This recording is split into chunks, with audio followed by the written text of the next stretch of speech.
किसी भी गगनचुंबी इमारत की असली ताकत उसकी नींव में छुपी होती है ना?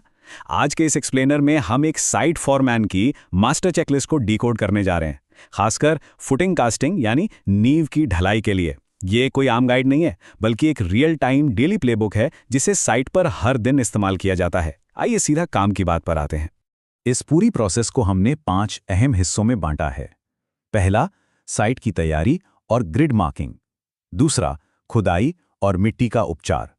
तीसरा, स्टील अलाइनमेंट और फॉर्मवर्क। चौथा, कंक्रीट की ढलाई और क्योरिंग। और आखिर में फोरमैन का निरीक्षण और सुरक्षा।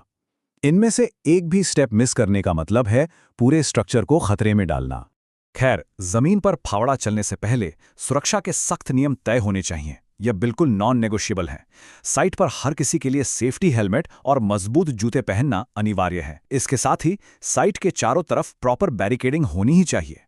देखिए, सुरक्षा उपकरण कोई फॉर्मेलिटी नहीं है, ये किसी भी प्रोफेशनल कंस्ट्रक्शन साइट की सबसे पहली और सबसे बड़ी शर्त है। तो चलिए अपने पहले फेज की तरफ बढ़ते हैं, साइट की तैयारी और ग्रिड मार्किंग यानी बुनियाद रखना। किसी भी जंगली या खाली जमीन को एक सटीक कंस्ट्रक्शन साइट में बदलने के लिए एक तय क्रोनोलॉजी फॉलो करनी पड़ती है। सबसे पहले साइट से झाड़ियों, मलबे और पेड़ों की जड़ों को पूरी तरह साफ किया जाता है। इसके बाद टॉप ऑर्गेनिक सॉइल को हटाते हैं। ये करीब 150 से 300 मिलीमीटर तक हो सकती है, क्योंकि ये मिट्टी इमारत का वजन सहने के लिए बिल्कुल फिट नहीं होती। और आखिर में स्ट्रक्चरल ड्राइंग के हिसाब से एकदम सटीक ग्रिड मार्किंग की जाती है। अब यहाँ एक बहुत ही दिलचस्प चीज है, टोटल स्टेशन या TS रेफरेंस पॉइंट्स। ये फिक्स्ड मार्कर होते हैं। परमानेंट बेंचमार्क के साथ इनका इस्तेमाल करके हम अप्रूव्ड ड्राइंग्स के कोऑर्डिनेट्स को क्रॉस चेक करते हैं।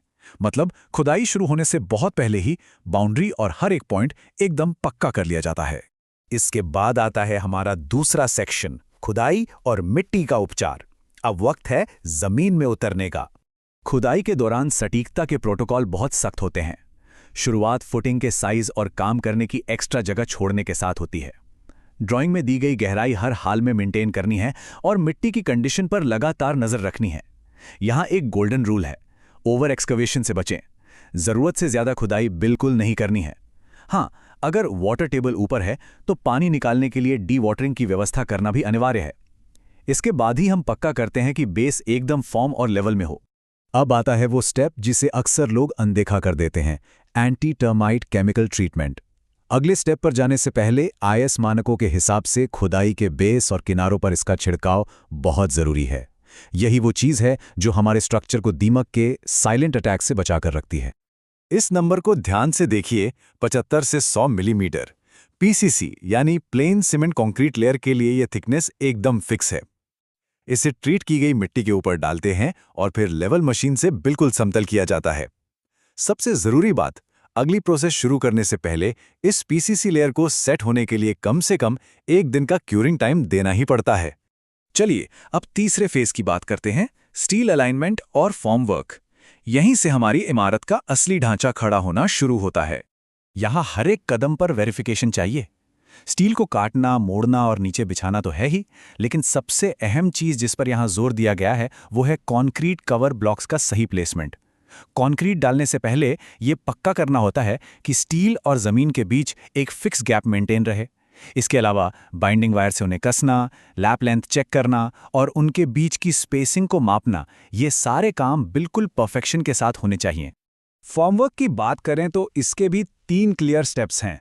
पहला, साइड शटरिंग फिक्स करके उसका अलाइनमेंट चेक करना। दूसरा, जॉइंट्स को एकदम टाइट करना ताकि कंक्रीट की स्लरी बाहर ना लीकेज हो। और तीसरा, सबसे क्रिटिकल काम, शटरिंग ऑयल लगाना। ये प्री पोर चेक का वो हिस्सा है जिसके बिना फॉर्मवर्क हटाते वक्त कंक्रीट की सतह डैमेज हो सकती है। अब आते हैं सेक्शन 4 पर, कंक्रीट ढलाई और क्योरिंग। ये इस पूरे प्रोजेक्ट का सबसे ज्यादा टाइम सेंसिटिव फेज है। यहाँ स्क्रीन पर आपको 2 अलग अलग मशीनें दिख रही हैं। एक है प्लेट कॉम्पैक्टर, जिसका इस्तेमाल PCC से पहले मिट्टी को मैनुअली दबाने और समतल करने के लिए होता है, और दूसरा है कंक्रीट वाइब्रेटर, जो ढलाई के दौरान कंक्रीट को अच्छे से सेट करने और कोल्ड जॉइंट से बचाने के काम आता है। ये एक फोरमैन की डायरी का बहुत अहम हिस्सा है कि इन दोनों मशीनों को इस्तेमाल करने से पहले इनका मेंटेनेंस और टेस्टिंग पक्के तौर पर कर ली जाए। कंक्रीट डालने के रूल्स बिल्कुल स्ट्रेट फॉरवर्ड हैं। हमेशा अप्रूव्ड कंक्रीट ग्रेड का ही इस्तेमाल होगा, लेकिन सबसे सख्त नियम यह है कि ढलाई शुरू होने के ठीक पहले कंक्रीट स्लम टेस्टिंग की जाए। इससे पक्का होता है कि मिक्सचर एकदम परफेक्ट है। साथ ही ढलाई लगातार होनी चाहिए ताकि कोल्ड जॉइंट्स ना बने, और आखिर में टॉप सरफेस को एक स्मूथ फिनिश देना होता है। 12 से 24 घंटे, इस टाइमलाइन को तो दिमाग में अच्छे से बैठा लेना चाहिए। कंक्रीट कास्टिंग पूरी होने के बाद पानी से क्यूरिंग शुरू करने से पहले का ये एक मैंडेटरी वेटिंग पीरियड है।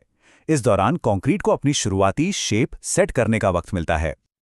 और अब हमारा आखिरी सेक्शन, फोरमैन का निरीक्षण और सुरक्षा, यानी वो पेपर ट्रेल जो साइट पर की गई सारी मेहनत का सबूत है।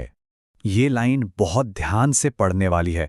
इंजीनियर की मंजूरी कभी ना छोड़ें। ये इस पूरी प्लेबुक का सबसे बड़ा होल्डिंग पॉइंट है।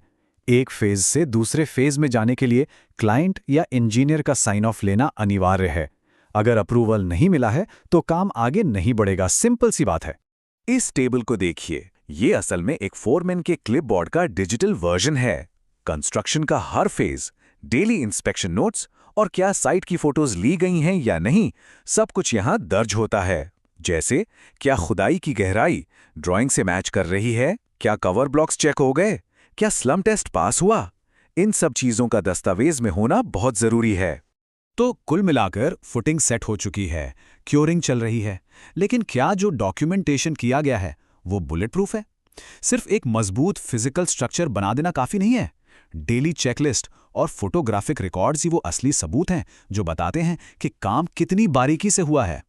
तो इसके बारे में जरूर सोचिएगा और हमेशा याद रखिए कि एक अच्छी नींव सिर्फ कंक्रीट से नहीं बल्कि सटीक दस्तावेजों से भी बनती है।